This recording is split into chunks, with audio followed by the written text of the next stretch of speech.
बात करें कल की मूवी की story line and ending explanation की। वीडियो को शुरू करने से पहले बहुत बड़ा डिस्क्लेमर कि अगर आपने मूवी नहीं देखी है तो आप इसे चेकआउट कर सकते हैं। बहुत अच्छी सी मूवी है, वरना आपके लिए स्पॉइलर हो जाएगा। स्टोरी की शुरुआत होती है श्री कृष्ण एंड अश्वत्थामा के बातचीत से, और उसमें श्री कृष्ण होते हैं वो अश्वत्थामा को श्राप देते हैं कि वो 6000 ईयर के लिए जीवित रहेंगे। उसके बाद महाभारत युद्ध पूर्ण हो जाता है, श्री कृष्ण की डेथ हो जाती है, और पूरा का पूरा जो टाइमलाइन होती है अर्थ पर मेजोरिटी जो इवेंट हो चुके हैं वो हमको एनिमेशन के रूप में दिखाया गया, और वो एनिमेशन बहुत ही खूबसूरत और बहुत अच्छा किया गया है। उसके बाद शुरू होता है रियल मूवी एंड उस पर दिखाया गया कि एक पूरा शहर है जो कि एक काशी है, जो कि इस अर्थ पर एक लास्ट सिटी है। एंड दूसरा है कॉम्प्लेक्स, जहाँ पर सारी की सारी सुख सुविधाएं है, और अगर आपके पास बहुत सारा पैसा है तो आप वहाँ पर जा सकते हैं। काशी के कंपेयर में कॉम्प्लेक्स में बहुत सारी सुविधाएं है, जैसे कि fresh water, air and food, यानी कि ह्यूमन नीड्स के लिए जो भी नेसेसरी होती है वहाँ पर वो सब कुछ फैसिलिटी अवेलेबल है। उसके बाद एक वन टाइप ऑफ केमियो होता है मुंडल ठाकुर का, और उसमें बताया जाता है कि वो प्रेग्नेंट है, लेकिन इस अर्थ पर यानी कि काशी में थोड़ी सी रेयर चीज होती है, क्योंकि without fresh water, fresh food, तो शंबाला के लोग उसे चेक करते हैं कि कहीं ये कल्कि का अवतार तो नहीं है, और उसी के बीच कॉम्प्लेक्स के लोग आते हैं और फाइटिंग हो जाती है। उसमें से शंबाला के कुछ लोग भाग जाते हैं, लेकिन मुंडल ठाकुर एंड शंबाला के एक आदमी को पकड़ लिया जाता है।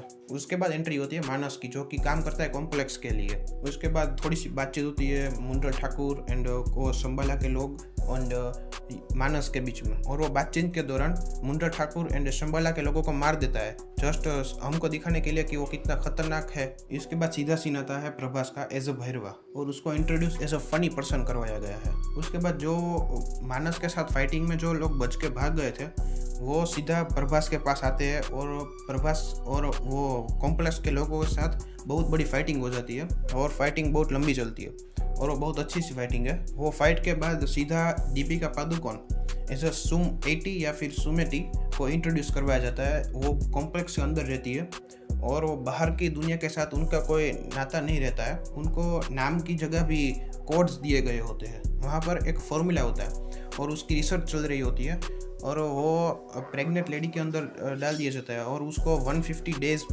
तक सर्वाइव करना होता है। अगर वो सर्वाइव नहीं होता है तो सीधा उस लेडी को मार देते हैं। और उसी के बीच में एक लेडी होती है जो 90 डेज तक सर्वाइव कर जाती है। उस पर सीरम एक्सपेरिमेंट करते हैं, लेकिन वो फेल हो जाता है। तो वो सीरम लेके मानस जो कॉम्प्लेक्स का आदमी होता है वो यास्किन के पास जाता है, जो कि एक बहुत पावरफुल आदमी है, और वो एक्सप्लेन करता है कि कैसे कॉम्प्लेक्स की दुनिया नॉर्मल दुनिया से अलग है, जैसे कि clean water, clean food and healthy environment. उसके बाद सीधा एक सीन आता है कि दीपिका पादुकोण है वो प्रेग्नेंट है, और उसने 150 डेज भी क्रॉस कर लिया है। उसकी स्टोरी आगे बढ़े उनसे पहले 2 केमियो आ जाते हैं। पहला होता है जो कि राम गोपाल वर्मा का, एंड दूसरा होता है दिलदार सलमान का, जिसमें वो प्रभास का केयर टेकर जैसी कैरेक्टर की उन्होंने निभाया है, जो कि उन्होंने पाल पोस कर बड़ा किया है प्रभास को।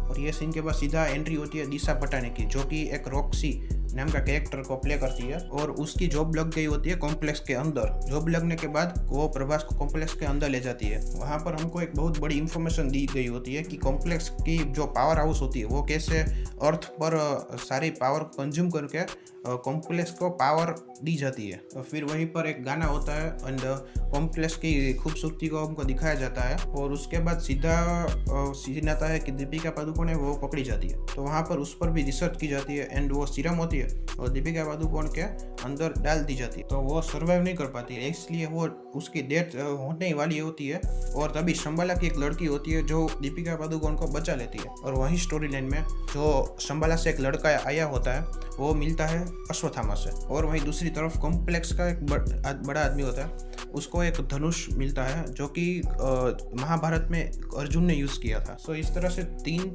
जैसे इवेंट एकदम से फटाफट हो जाते हैं। और उसके बाद सीधा सीन आता है कि सुमति है वो कॉम्प्लेक्स से भाग रही होती है, और उसका पीछा करते हैं कॉम्प्लेक्स के बहुत सारे लोग, जो कि उस पर 5 स्टार रेटिंग की मतलब लगी होती है, और इंक्लूडिंग प्रभास उनको पकड़ने के लिए जाता है। इतने सारे लोगों के कारण सुमति जो होती है वो पकड़ने की जाती है, लेकिन वहीं पर एंट्री होती है अमिताभ बच्चन एज अ अश्वत्थामा की, और वो कॉम्प्लेक्स के सारे लोगों को तो मार ही देता है, लेकिन भैरवा आता है उसके बाद, एंड भैरवा एंड अश्वत्थामा की बहुत लंबी फाइट चलती है। और वहीं पर बताया जाता है कि एक ऐसा दिन आने वाला है कि सारे ग्रह होते हैं वो एक ही लाइन में होंगे और तभी कल्कि का जन्म होगा। फिर जो सुमति होती है वो शंबाला पहुंच जाती है। वहां पर कुछ लोग उसे एक्सेप्ट करते हैं, कुछ लोग नहीं करते हैं, क्योंकि कुछ लोग होते हैं वो इस स्टोरी पर यकीन ही नहीं कर रहे होते। वहीं पर अश्वत्थामा महाभारत की कुछ बातें कर रहे होते हैं और वहां पर हमको एक और कैमियो देखने को मिलता है विजय देवरकोंडा का एज अ अर्जुन। वहीं पर इस बातचीत के दौरान भैरवा होता है वो शंबाला पहुंच जाता है और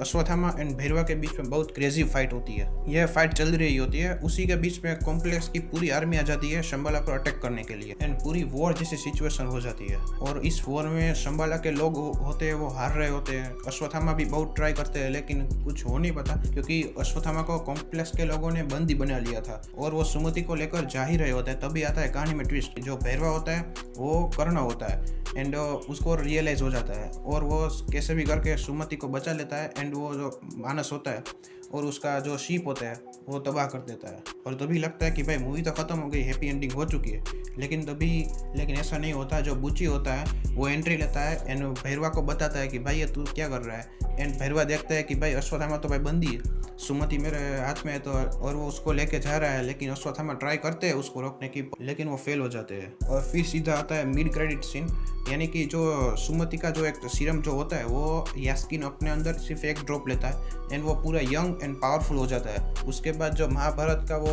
अस्त्र मिला था वो उसे भी उठाता है, पर उसमें ट्विस्ट था क्योंकि अश्वत्थामा बताते हैं कि महाभारत के वो अस्त्र से भी ताकतवर है कर्ण की वो लकड़ी। तो इन फ्यूचर अगर कोई फाइट होती है तो बेसिकली कर्ण ही जीतने वाला है। So that's it and waiting for part 2। अगर आपको वीडियो पसंद आया तो लाइक करें, शेयर करें एंड सब्सक्राइब करें। अगर आप मूवी का रिव्यू देखना चाहते हैं तो ये अवेलेबल है। तब तक के लिए बाय बाय।